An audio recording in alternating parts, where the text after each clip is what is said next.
Assalamualaikum warahmatullahi wabarakatuh.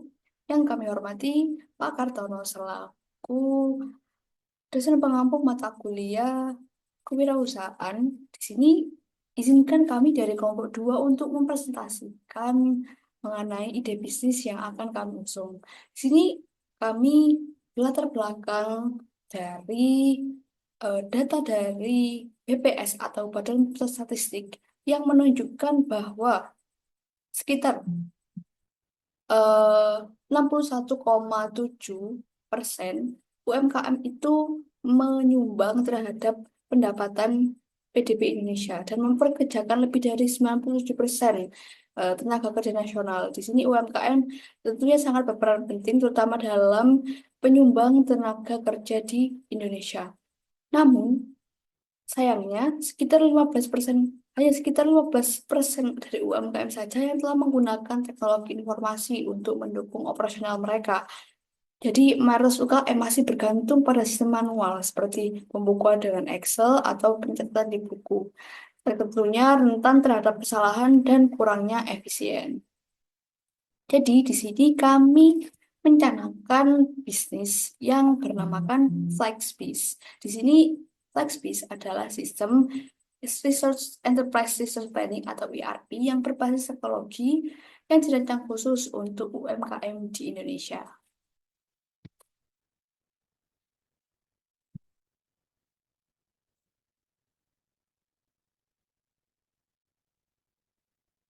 Perkenalkan anggota kelompok kami yang terdiri dari saya, Vina Nikmat dengan NIM akhir 033, lalu juga ada Javier dengan NIM akhir 041, ada Ahmad Hakul Yakin dengan NIM akhir 022, dan juga Noval Zaki dengan NIM akhir 074.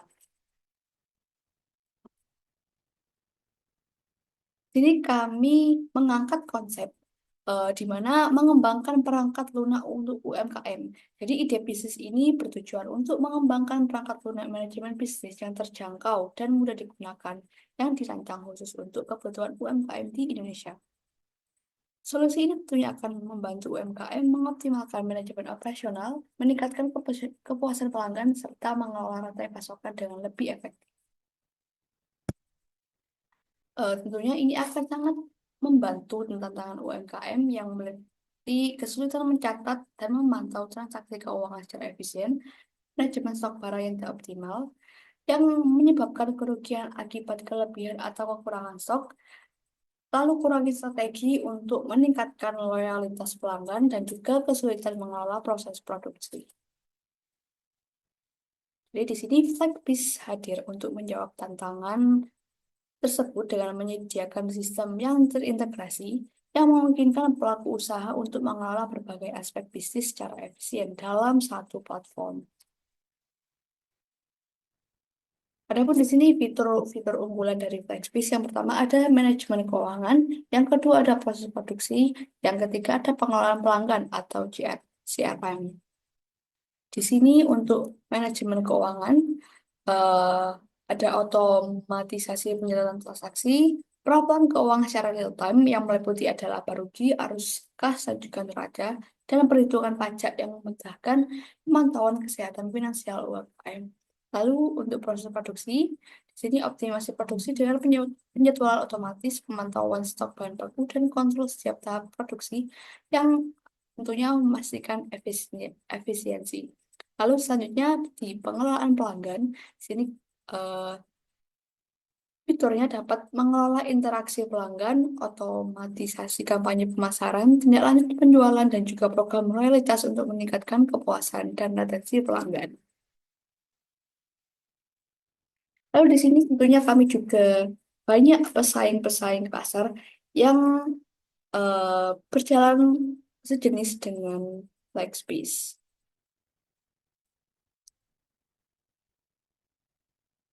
Baik, di sini yang pertama ada Flexbase, Odo, Zahir, dan juga Jurnal by Mekari.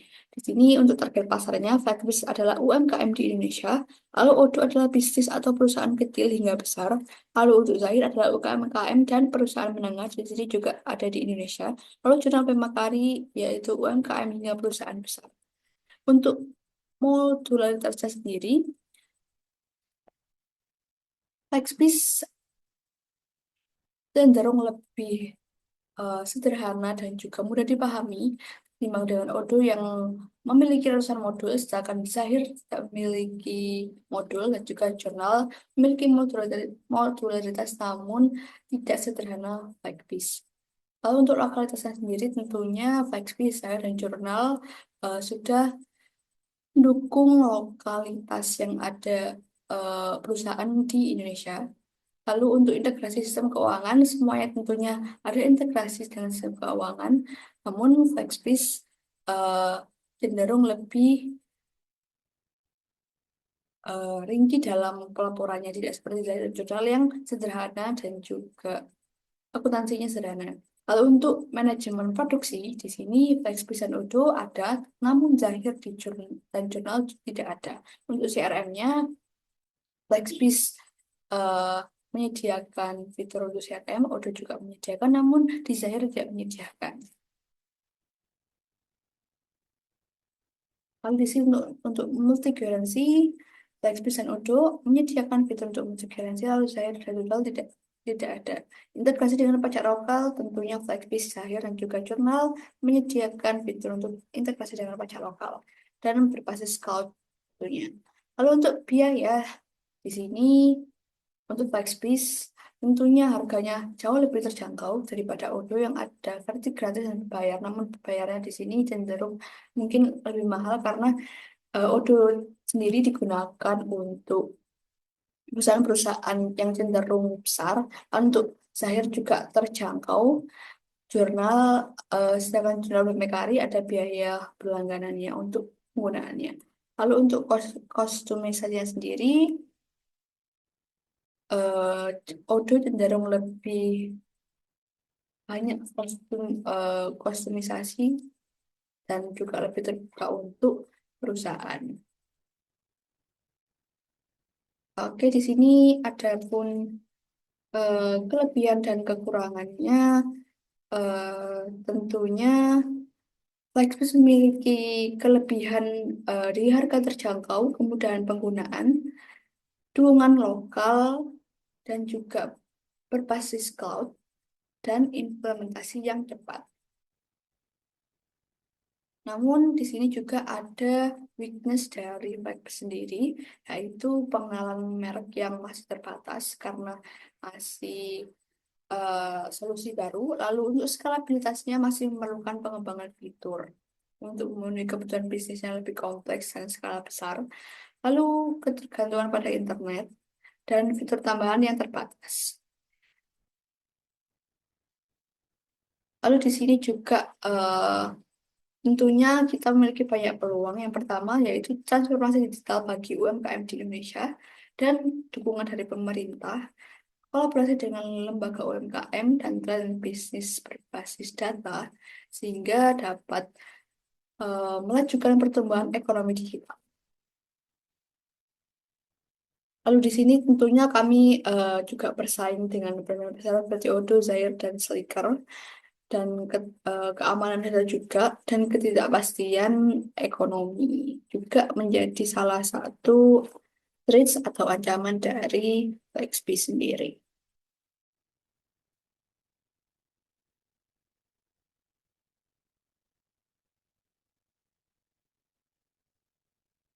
Baik, selanjutnya yaitu analisa pangsa pasar. Di sini, bagaimana pangsa pasar yang tepat untuk perangkat lunak manajemen bisnis ini, yaitu UMKM skala menengah di sektor retail, produksi, dan juga e-commerce yang berfokus pada peningkatan efisiensi operasional dan kepuasan pelanggan. Jadi bisnis ini umumnya berkembang di kota besar dan daerah industri di Indonesia, khususnya seperti di Surabaya, serta mulai menghadapi tantangan dalam manajemen rantai pasok, inventaris, dan juga pelanggan. Jadi untuk yang pertama yaitu target kita yaitu untuk eh, pangsa pasar yang bisnis yang sedang berkembang. Jadi di sini karakteristiknya UMKM dengan skala menengah yang sudah memiliki alur produksi dan transaksi yang rutin, tapi belum siap menggunakan perangkat lunak besar karena keterbatasan anggaran. Lalu selanjutnya juga ada bisnis retail dan produksi. Jadi untuk arah retail sendiri yaitu UMKM yang memproduksi dan menjual produk secara langsung kepada konsumen.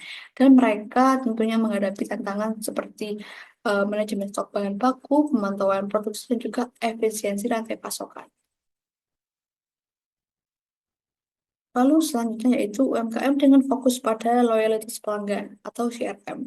Bisa seperti toko retail, restoran, dan juga jasa yang sangat bergantung pada interaksi dan loyalitas sang pelanggan. Di menggunakan platform ini dapat melacak preferensi dan kebutuhan pelanggan. Perangkat eh, platform ini juga dapat membantu meningkatkan loyalitas, otomatisasi pemasaran, dan juga program loyalitas yang lebih terarah. Lalu selanjutnya ada bisnis e-commerce dan digital, yaitu UMKM yang beroperasi secara online yang membutuhkan solusi untuk mengelola inventaris, transaksi, dan pelanggan secara efisien. Jadi dengan peningkatan pesanan secara digital, memerlukan mereka tentunya memerlukan visibilitas yang lebih baik dalam rantai pasokan dan proses operasional yang lebih terintegrasi. Oke, selanjutnya akan dijelaskan oleh saya Novel Zakin dengan NIM akhir 074. Nah, pada kali ini pada bab hasil survei pasar, yang dimana survei akan dilaksanakan dengan metode wawancara secara langsung ataupun face to face. Nah, wawancara dilakukan dengan beberapa owner usaha sesuai target pasar yang sudah ditetapkan. Selanjutnya pada pertanyaan-pertanyaan survei pasar, nah terdapat beberapa pertanyaan 1 sampai 7. Untuk pertanyaan yang pertama, pada batasan skala usaha yang dimana batas responden hanya pada UMKM kecil dan menengah yang memiliki jumlah karyawan sekitar di bawah 200 dan yang belum menggunakan sistem ERP yang besar. Nah, lalu untuk pertanyaan yang kedua, bagaimana mengelola usaha sehari-hari? Belum menggunakan aplikasi ataupun software untuk mengelola operasional usaha atau sudah menggunakan, tetapi masih belum optimal. Nah, lalu pertanyaan yang ketiga, skala masalah yang diangkat. Nah, pada kali ini fokus pada masalah-masalah operasional sehari-hari yang umumnya dihadapi oleh UMKM skala kecil dan menengah. Seperti contohnya kesulitan dalam melacak stok barang ataupun juga melakukan pencatatan keuangan. Nah, selanjutnya pada poin pertanyaan yang keempat dengan kebutuhan kesederhanaan. Nah, pengusaha yang lebih membutuhkan otomatisasi dasar dan bukan sistem ERP yang kompleks seperti mencatat transaksi penjualan ataupun melacak stok tanpa harus belajar sistem yang rumit.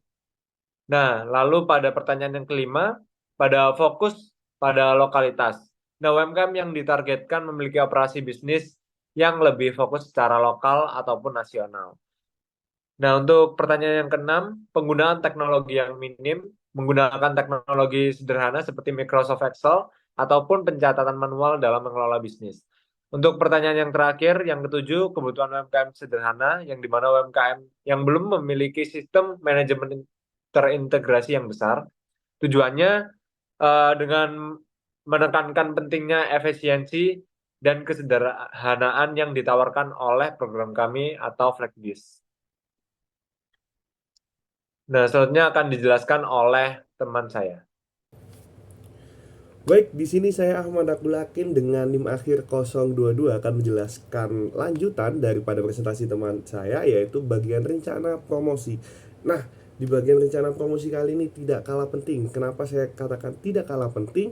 Karena seperti kita yang ketahui, kita dari awal sudah merencanakan ide, menyusun apa saja isi atau keunggulan daripada produk kami. Kita juga melihat kompetitor yang ada, lalu kita juga memikirkan pangsa pasar. Nah, sekarang kita harus memikirkan bagaimana ide bisnis yang sudah kita kemas dengan Ciamik tadi untuk bisa dikenal luas, bahkan dijangkau di seluruh Indonesia. Nah, kali ini saya akan menjelaskan untuk bagian rencana promosi. Nah, di sini saya akan mengingatkan kembali bahwa produk kami yaitu Flagbiz adalah solusi ERP untuk UMKM yang ada di Indonesia. Nah, kita ingin sekali untuk bisa membagikan ide bisnis kami agar UMKM di Indonesia bisa mulai masuki era digitalisasi. Nah, mereka bisa mulai adaptasi dan berkembang dengan cara berlangganan produk kami. Nah, ini kita akan masuk di bagian rencana promosi. Oke, pada rencana promosi kali ini kami bagi menjadi 3 fase, di mana per fasenya akan dibagi per tahun, yaitu ada fase pertama tahun pertama itu adalah fase launch atau kita meluncurkan, kita mulai mencari nama. Lalu ada fase kedua yaitu growth. Di tahun kedua ini kita mulai ada pertumbuhan, mulai dari entah itu segi nama atau ketahanan. Lalu ada fase ketiga yaitu sustainability, di mana di tahun ketiga kita menargetkan bahwa produk kita sudah bisa untuk berkembang, sudah bisa dikenal oleh khalayak luas. Oke, kita akan mulai bedah dari fase pertama dulu, yaitu tahun pertama. Nah, di tahun pertama ini kita membagi lagi menjadi 4 bagian, di mana per bagian akan ada kurun waktu selama 1 sampai 3 bulan. Sehingga pada tahun pertama kita menjadi 3 bulan pertama, 3 bulan kedua, dan sampai 3 bulan keempat. Oke, kita mulai dari bulan pertama sampai ketiga, di mana kita melakukan branding media melalui media sosial. Ya, kita tahu memulai bisnis dari awal adalah hal yang sulit. Pasti kita jika mulai dari nol, kita akan mulai mencari nama, kita akan berusaha untuk mengurangi budget tapi memaksimalkan output. Nah, salah satu hal yang bisa kita lakukan adalah melalui media sosial. Kenapa kita memilih media sosial? Karena kita melihat di media sosial ini bisa untuk kita tidak melakukan pengeluaran, yaitu zero cost.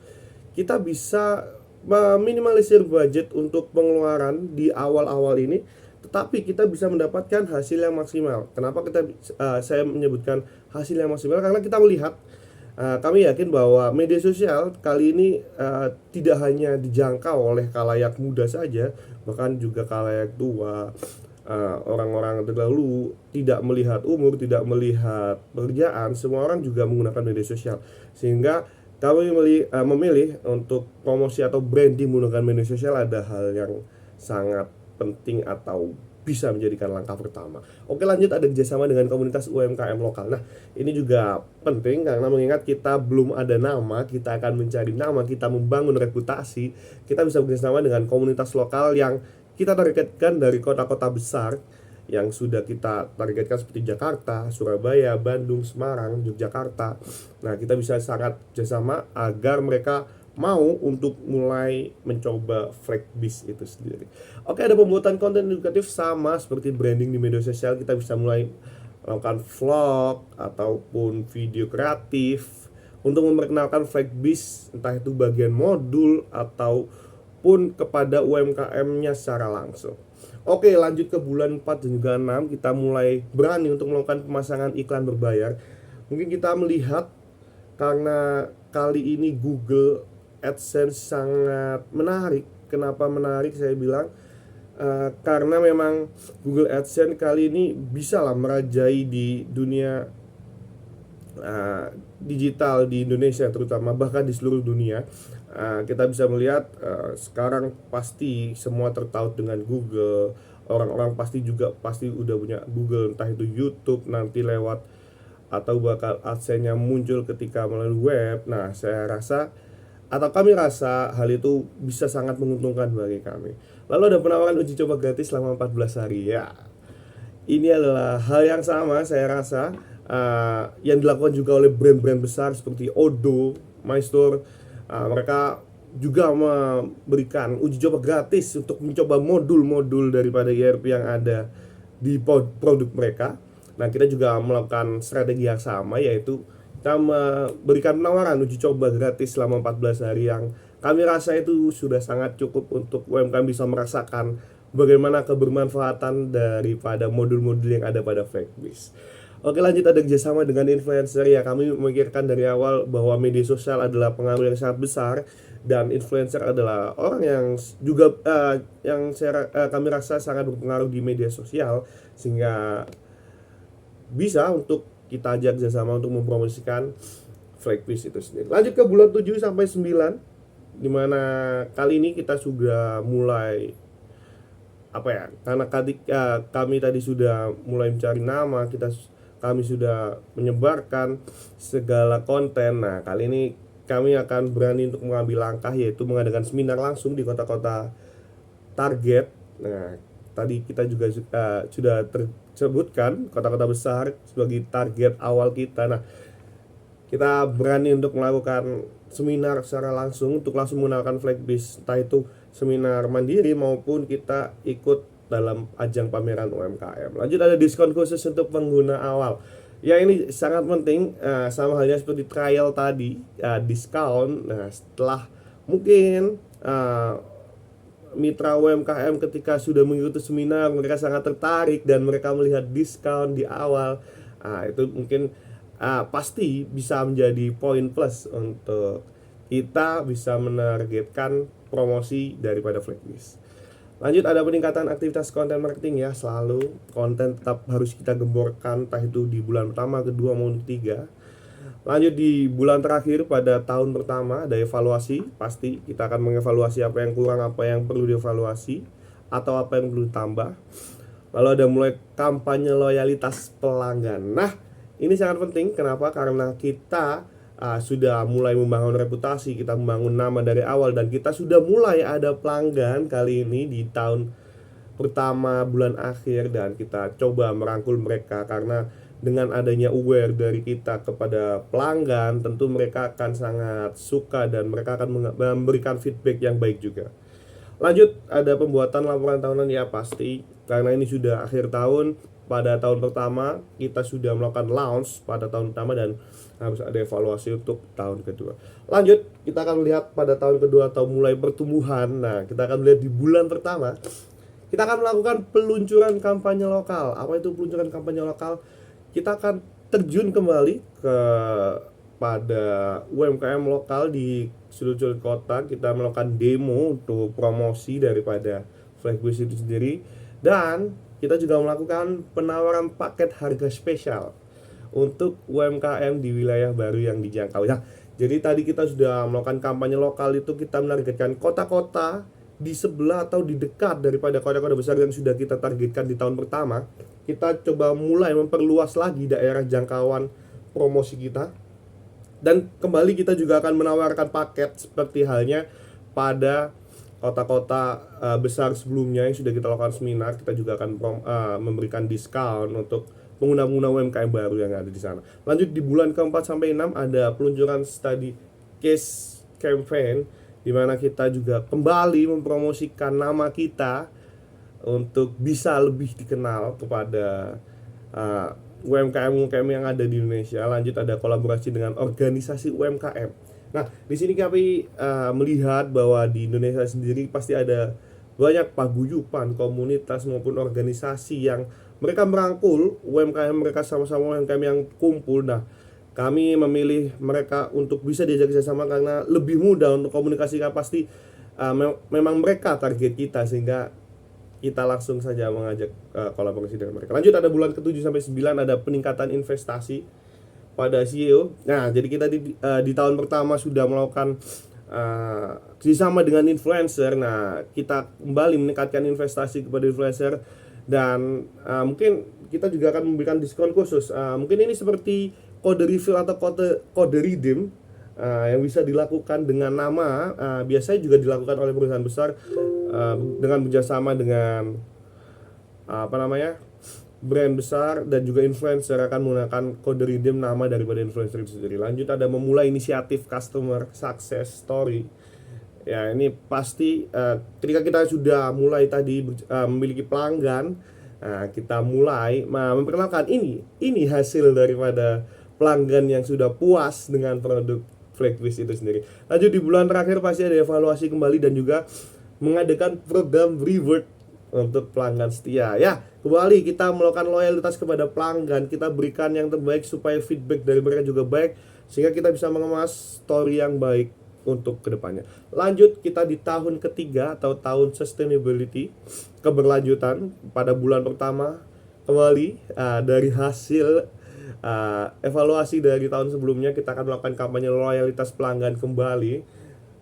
Kami akan menjelaskan bagaimana produk kami masih bisa dan masih sangat bisa bersaing di era digital ini, dan Kami akan terus menekankan kepada pelanggan untuk terus menggunakan produk kami karena memang itu adalah salah satu jawaban.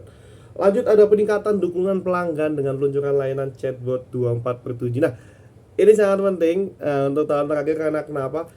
Ketika kita sudah sangat luas jangkauannya, kita pasti sangat sulit untuk mengendalikan masalah-masalah kecil yang ada di lapangan. Nah, kita tidak tahu masalah apa yang terjadi, sehingga kita akan menyediakan chatbot untuk pelanggan bisa menanyakan apa saja selama dalam kurun waktu 24 jam, entah itu kendala akan dijawab langsung oleh chatbot.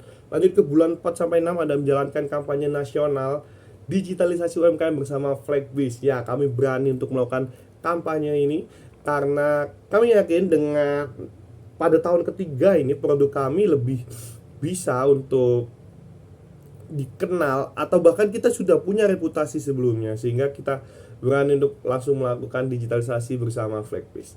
Lanjut, ada mengadakan kompetisi bagi UMKM. Ya, ini tentu suatu hal yang wajar untuk mencari nama kembali. Kita melakukan sebuah kegiatan dan kami memilih untuk melakukan kompetisi. Itu mungkin juga untuk UMKM-UMKM yang belum tahu akan mulai bisa mencari tahu gitu, nama kita. Lanjut, di bulan ke-7 sampai 9 ada memperluas layanan Flagbiz ke sektor lain seperti lembaga koperasi atau lembaga sosial.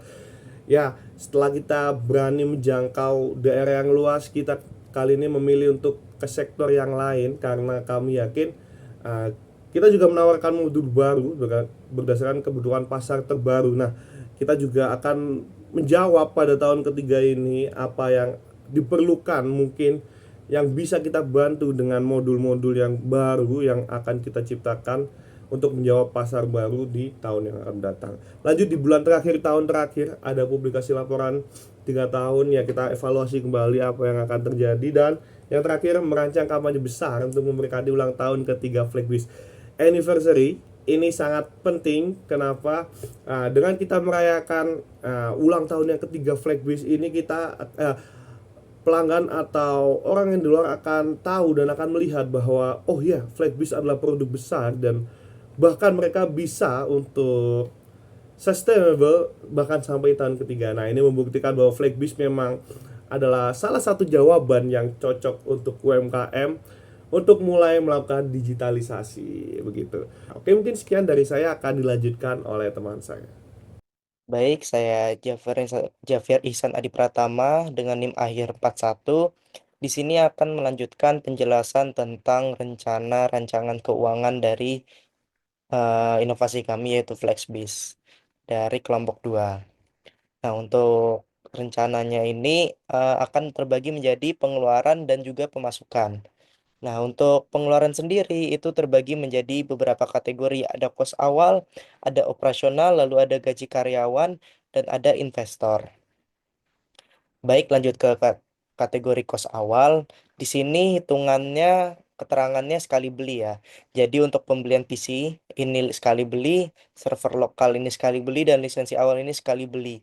Dengan pembelian PC itu kami membelinya 5 unit dengan estimasi harga sampai 3 tahun ke depan. Ini kami rencanakan, tapi kami hanya membeli satu kali saja, sekali beli di awal, dengan pengeluaran di tahun pertama itu pengeluarannya 35 juta. Dan untuk server lokal itu pengeluarannya 20 juta dan lisensi awalnya itu 15 juta. Jadi untuk tahun awal ini total pengeluaran untuk kos awalnya itu sebesar 70 juta. Nah, lanjut ke operasional. Di sini ada tagihan listrik, ada internet, ada sewa ruangan per toko atau toko, ada iklan digital menggunakan Google atau Facebook Ads, lalu ada materi promosi yang menggunakan desain atau copywriting, lalu ada software testing atau analytics, dan ada maintenance server. Nah, untuk tagihan listrik ini kami mengkira-kira bahwa akan naik 30% setiap tahun karena kebutuhan listrik meningkat, seperti karena nanti customer kami meningkat membutuhkan server yang server yang lebih besar. Jadinya tentunya tagihan listrik akan meningkat. Lalu internet kenaikan sebesar 10% karena setiap tahun karena kebutuhan bandwidth juga yang meningkat karena nanti customer kami atau klien kami semakin banyak. Lalu ada sewa ruangan atau toko, ini kami rasa konstan selama 3 tahun ke depan. Lalu ada ada iklan digital, ini kami rasa ini naiknya 5% setiap tahun karena adanya inflasi dan peningkatan kebutuhan promosi. Materi promosi yang menggunakan desain dan copywriting juga sama, naiknya 5% setiap tahunnya, seiring dengan peningkatan harga jasa desain dan copywriting. Lalu ada software testing analitik, dan itu naiknya 3% setiap tahunnya karena ada peningkatan penggunaan alat analitik. Lalu ada maintenance server, ini akan dilakukan setiap 6 bulan sekali. Nah, untuk tagihan listrik, kami rasa untuk tiap bulannya akan mengeluarkan 1 juta. Lalu untuk internet tiap bulannya akan mengeluarkan 1 juta. Lalu untuk sewa ruangan itu toko itu, kami rasa akan mengeluarkan 6.250.000. Ini sudah kami survei di daerah Surabaya untuk kantor 1 lantai. Seperti itu. Lalu untuk iklan digital ini kami pengeluarannya 3 juta per bulan, lalu materi promosi 2 juta per bulan. Lalu software testing analitik ini ada 1.500.000 per bulan, dan maintenance server setiap 6 bulan sekali mengeluarkan 5 juta. Nah, untuk tahun pertama di sini tiap bulannya konstan, kecuali di tiap 6 bulan itu pengeluaran untuk operasional ada 14.750.000. Ini untuk per bulannya. Tapi ketika ada maintenance server, yaitu di bulan ke-6 dan bulan ke-12, itu akan meningkat menjadi 19.750.000. Nah, lalu untuk tahun kedua ini bisa dilihat tagihan listriknya menjadi 1.300.000, internetnya menjadi 1.100.000, sewa ruangan tetap 6.250.000, iklan digital menjadi 3.150.000, materi promosi menjadi 2.100.000, software testing dan analitik ini menjadi 1.545.000, dan maintenance server tetap sama 5 juta di 6 bulan sekali. Dengan rata, ketika tidak menggunakan maintenance ini akan mengeluarkan 15.445.000 rupiah selama 1 bulan. Ketika ada maintenance akan mengeluarkan 20.445.000. Lalu pada bulan terakhir, untuk tahun terakhir, naik 30% lagi menjadi 1.690.000 untuk tagihan listrik, internet 1.210.000 untuk per bulannya, lalu sewa ruangan itu 6.250.000 tetap konstan, iklan digital menjadi 3.307.500 rupiah menjadi selama naik 5% dari tahun sebelumnya. Lalu materi promosi naik 5% dari tahun sebelumnya menjadi 2.205.000, dan software testing analitik menjadi 1.591.350 rupiah. Nah, untuk pengeluaran per bulannya ini untuk ketika tidak ada maintenance itu akan mengeluarkan 16.253.850 rupiah. Ketika ada maintenance menjadi 2.253.850 rupiah. Selanjutnya untuk kategori gaji karyawan. Di sini kami mengkategorikan lagi ada 3 jenis karyawan, dan ini total karyawan kami ada 5 orang. Untuk gaji pengembang itu ada 2 orang, gaji desainer UI UX ada 1 orang, gaji manajer produk ada satu orang. Nah, untuk desainer UI UX ini sekaligus nanti akan berguna untuk materi promosi atau desain dan copywriting. Nah, untuk gaji pengembang sendiri, developer itu sama seperti gaji karyawan sendiri, ini akan menaik 5% setiap tahunnya. Dan kami di sini untuk gaji pengembang memang di atas UMR Surabaya, yaitu 7.500.000 rupiah selama 1 tahun, selama 1 bulan, dengan pengeluaran selama 1 bulannya di tahun pertama itu 30 juta untuk gaji karyawan. Lalu di tahun kedua ini naik 5% menjadi 31.500.000 rupiah dalam 1 bulannya. Lalu untuk tahun ketiga menjadi 33.075.000 rupiah per bulannya. Lalu yang terakhir, karena kami ada investor, tentu kami harus mengembalikan dananya investor. Nah, itu atau biasa disebut return ke investor. Nah, ini yang kami janjikan itu return investornya sebesar 120% dari investasi awal di akhir tahun ketiga. Jadi nanti return ke investor ini akan dibayarkan di tahun ketiga, yaitu sebesar 450 juta. Nah, jadi untuk pengeluarannya per total selama 1 bulan untuk untuk bulan pertama tadi, karena memang ada kos awal yang mengeluarkan pembelian PC dan server lokal atau lisensi awal, ini pengeluarannya memerlukan 114.750.000. Untuk bulan-bulan selanjutnya 44.750.000. Dan kalau misalnya bulan pertama ada maintenance, yaitu di bulan ke-6 dan bulan ke-12 itu ada 49.750.000. Dan seterusnya, dengan total per tahun pada tahun pertama itu akan mengeluarkan 617 juta. Lalu untuk tahun kedua mengeluarkan 573.340.000. Dan pengeluaran pada tahun ketiga yaitu 1.104.453.900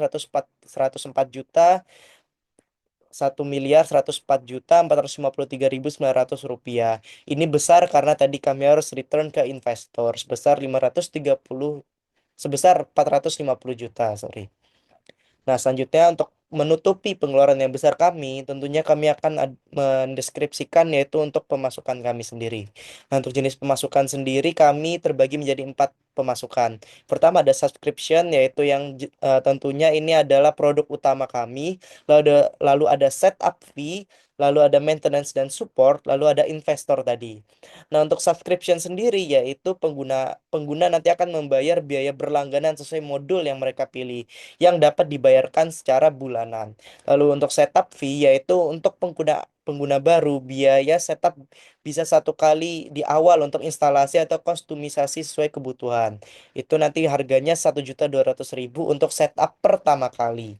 Lalu untuk maintenance support ini bagi pelanggan yang menginginkan kebutuhan teknis ekstra atau pembelian rutin, biasanya ini akan dikenakan setiap 6 bulan. Kami anggap nanti ada maintenance selama 6 bulan, tiap 6 bulan. Ini sebesar 1 juta. Sebesar 100.000. Lalu untuk investor sendiri, investasi akan dibayar selama 1 tahun di awal dan akan dikembalikan di akhir tahun ketiga sebanyak 150%. Nah, untuk harga per bulannya sendiri untuk subscription kami untuk satu UMKM itu sebesar 500.000. Lalu untuk setup fee tadi 1.200.000, maintenance support 100.000, dan investornya sebesar 300 juta. Nah, untuk ini maksudnya 5, 10, 15, 20, 30 ya ini target penjualan kami di bulan tersebut. Misal di bulan pertama itu target penjualan kami 5 klien atau 5 UMKM. Sehingga untuk subscription di bulan pertama itu kami akan menghasilkan 2.500.000 dengan setup fee-nya yaitu 1.200.000 dikali 5 yaitu 6 juta. Dan investor kami akan membayar di awal sebesar 135 juta, sehingga pada bulan pertama ini akan mengeluarkan 143 juta, akan mendapat pemasukan sebesar 143.500.000 rupiah.